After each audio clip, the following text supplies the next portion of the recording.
CATL's strategy in Europe in 2025 to 2026 is no longer exploratory. It's a multi-plant, multi-country industrial build-out designed to lock in long-term market share across both the EV batteries market and increasingly energy storage as well.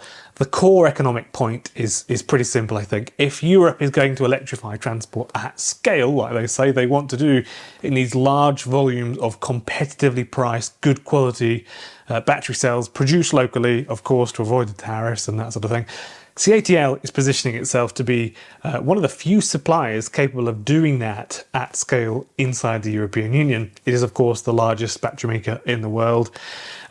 Probably, I think it's about twice as many times as, I think it sells twice as many batteries as BYD globally. So there are three major pillars to this expansion: Germany, existing base; Hungary, large-scale capacity; and Spain, LFP mass production, tied directly to a major automaker as well.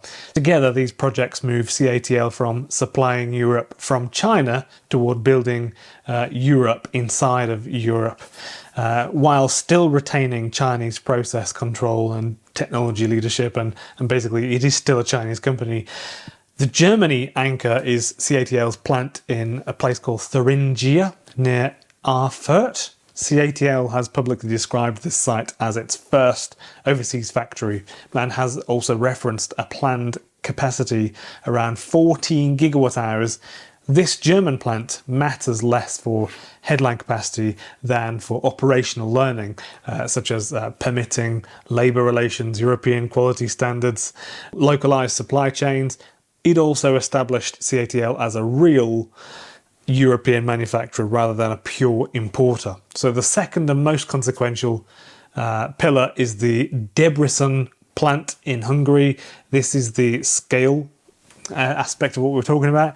So CATL has said the total investment is around 7.3 billion euros, which is a huge amount of money, with planned annual capacity of 100 gigawatt hours, and production is expected to begin in early 2026. So a 100 gigawatt hour plant is large enough to supply multiple high volume automotive programs. In practical terms, 100 gigawatt hours can support on the order of 1 to 2 million EVs per year, depending on average pack size. For example, 50 kilowatt hour packs imply 2 million batteries for EVs.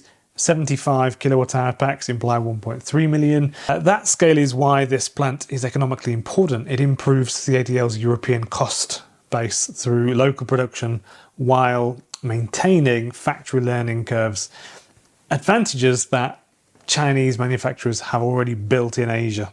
The third pillar is Spain, and it is arguably the most politically and strategically sensitive. CATL and Stellantis have committed up to 4.1 billion euros to a joint venture LFP battery plant in a place called Zaragoza, with annual capacity described as up to, quote, 50 gigawatt hours and production targeted for late 2026.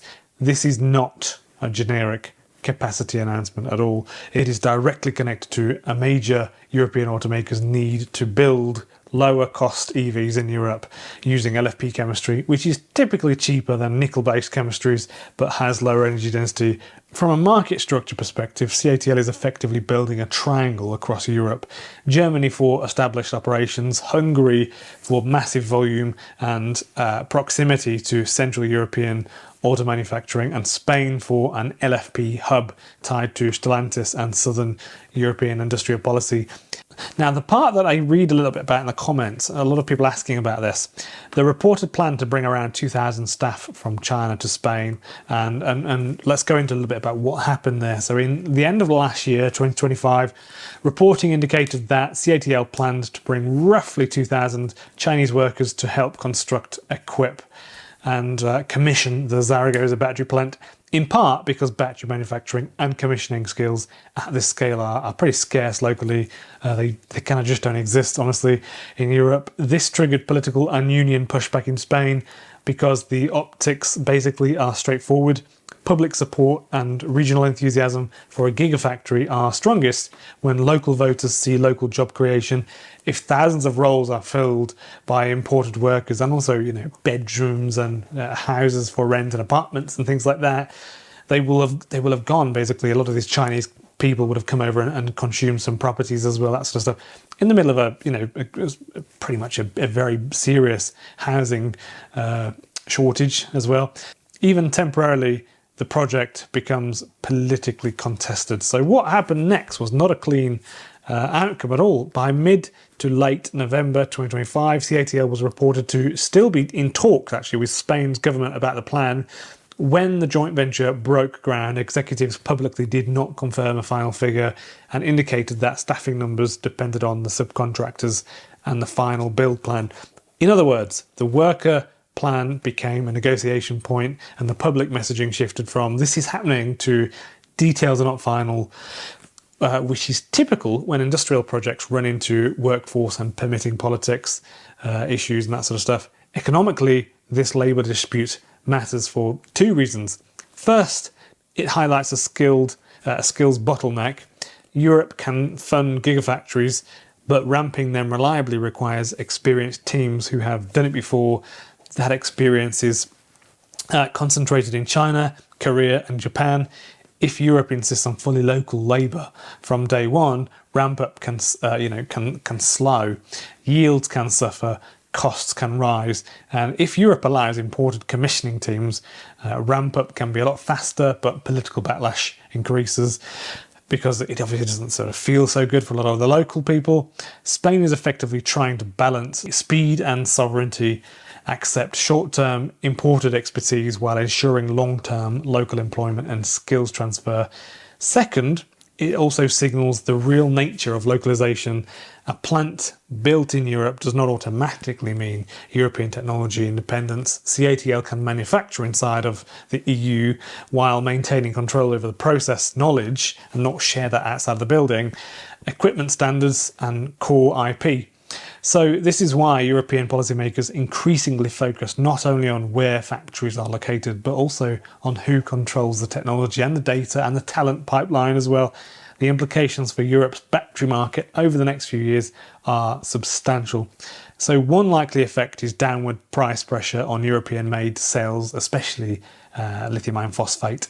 If CATL is producing LFP at scale in Spain by the end of this year, 2026, the last quarter, that basically provides Stellantis a local supply of cheaper chemistry batteries, improving the economics of entry-level EVs made in Europe. This matters because Europe, I don't know if you've noticed, has been struggling to make small EVs and also make them small, make them cheap, and put some locally produced batteries in them. It's all been a big uphill struggle.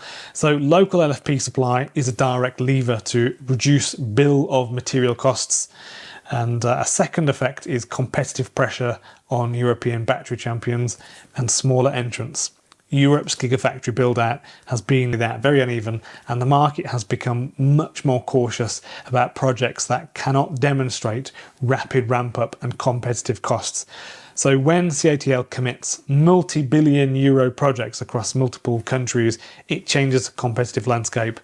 Automakers prioritise suppliers that can deliver very huge volume, quality and stable pricing through downturns, and commit to a lot of numbers for the next 2, 3, 4 years. So that can crowd out weaker local projects. A third effect is greater supply security for automakers, incredibly important because they're trying to make plans looking forward, but also deeper strategic dependence. Producing in Europe reduces shipping risk and supply chain fragility and delays and things like that for European OEMs. But if the dominant supplier is Chinese, Europe may still be exposed to geopolitical risks, technology restrictions or regulatory friction. This is also visible in broader EU policy tightening, including scrutiny of subsidies and industrial strategy and a couple of other things I won't get into in this video. A fourth effect is a likely acceleration of industrial clustering. CATL's project attract cathode anode suppliers, separator suppliers, pack integrators, recycling partners and training programs. So once a region becomes a battery hub, it tends to pull in additional investment after that. And the politicians know this, basically, the people who run the country. Spain is explicitly positioning itself as a battery manufacturing node within the European Union. 750 million people, by the way, with multiple plants proposed or planned by different groups. The overall conclusion is that CATL is doubling down, quote, and on Europe within the European market in a very literal sense, capital capacity and long-term customer capture. The work controversy in Spain is not really a side story, it is actually a preview of the next phase of Europe's battery strategy debate, how to get competitive factories built quickly without converting European localization into European assembly of Chinese process know-how. Obviously there's a lot of talk about that, and that's obviously a bit of a sore point for so many people. If these plants ramp on schedule, Hungary in early 2026, in the next couple of months, and Spain from the end of this year, 2026, Europe's battery market will likely see more stable supply, stronger LFP penetration in the European market, and intensifying competitive pressure on higher cost producers in the European Union. What do you think about this? Lots of things to talk about. Please feel free to put your comments below. I will be very keen to see what people got to say. My name is Ben Alexander. Thank you so much for watching, and these are the channel members. Thank you very much for checking me a couple of dollars, and really appreciate that. It's very lovely.